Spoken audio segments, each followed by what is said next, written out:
प्यारे बच्चों, Indian geography का कोर्स शुरू करने वाले हैं। एसएससी एग्ज़ाम के लिए स्पेशली ये कोर्स होगा। एनिमेशन की हेल्प से हम पढ़ेंगे। इससे दो बेनिफिट होंगे। पहला तो आपके दिमाग में वो चैप्टर अच्छे से छप जाएगा। दूसरा, ये जो चैप्टर 1 घंटे में कंप्लीट होने वाला था वो 5 से 10 मिनट में ही कंप्लीट हो जाएगा। तो आज हम शुरुआत करते हैं पहले चैप्टर से, और पहले चैप्टर का नाम है भारत की स्थिति और विस्तार। सबसे पहले तो ये बेसिक बात जानिए कि हमारा प्यारा भारत एशिया महाद्वीप का हिस्सा है और हमारे प्यारे भारत में 28 राज्य और 8 केंद्र शासित प्रदेश हैं। हमारे भारत का कुल क्षेत्रफल 32,87,263 वर्ग किलोमीटर है।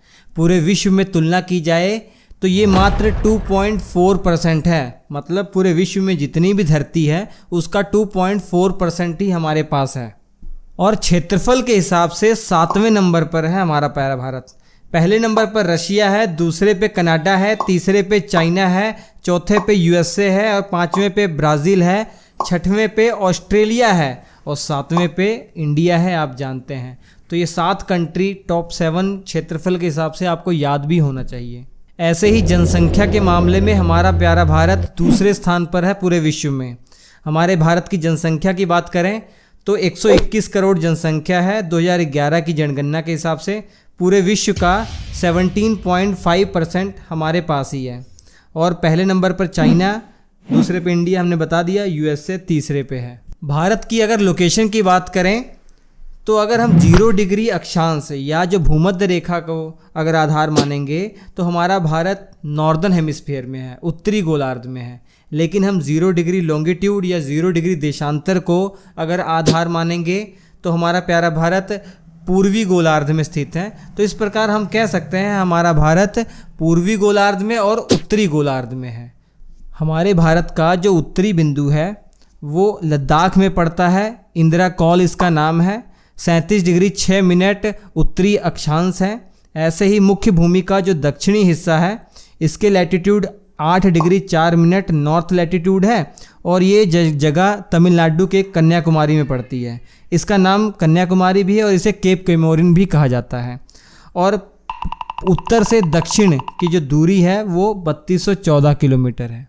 हमारे भारत का जो सबसे पूर्वी हिस्सा है वो अरुणाचल प्रदेश में है, किबिथु नामक जगह पर। यह बिंदु 97 डिग्री 25 मिनट पूर्वी देशांतर है। और ऐसे ही जो सबसे पश्चिमी बिंदु है 68 डिग्री 7 मिनट पूर्वी देशांतर सर क्रीक है, गुजरात में पड़ता है। और इन दोनों के बीच की जो दूरी है 2933 किलोमीटर है। पूर्व से पश्चिम जो दूरी है 2933 किलोमीटर है।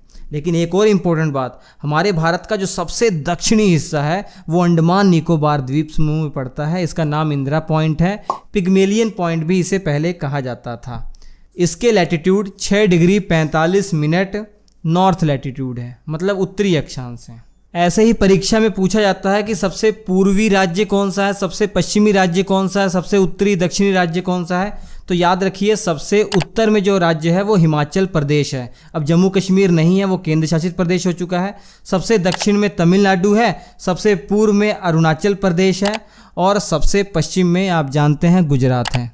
23.5 डिग्री अक्षांश की जो कर्क रेखा है वो भारत के बीचों बीच से गुजरती है। 8 राज्यों से गुजरती है। पहला गुजरात है, दूसरा राजस्थान है, तीसरा मध्य प्रदेश है, चौथा छत्तीसगढ़ है, 5वां झारखंड है, 6वां आपका वेस्ट बंगाल है, उसके बाद 7वां त्रिपुरा और 8वां आपका मिजोरम है। तो ये 8 राज्य हैं जहाँ से कर्क रेखा होकर गुजरती है। याद रखिए 23.5 डिग्री उत्तरी अक्षांश।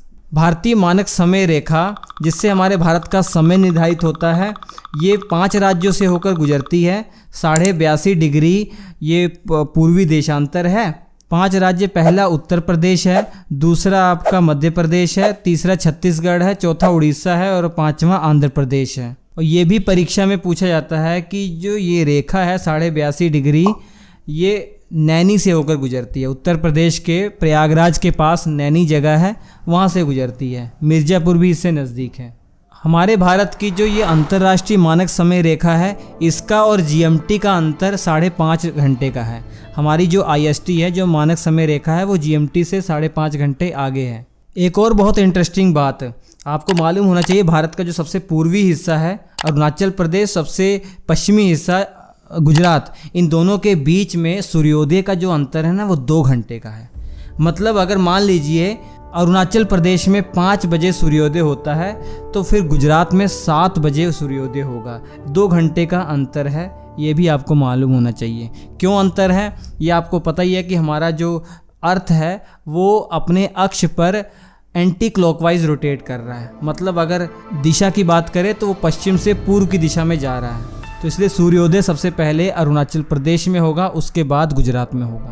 ऐसे ही एनिमेटेड और इंटरेस्टिंग वीडियो के लिए श्री अड्डा चैनल को सब्सक्राइब करके रखिए।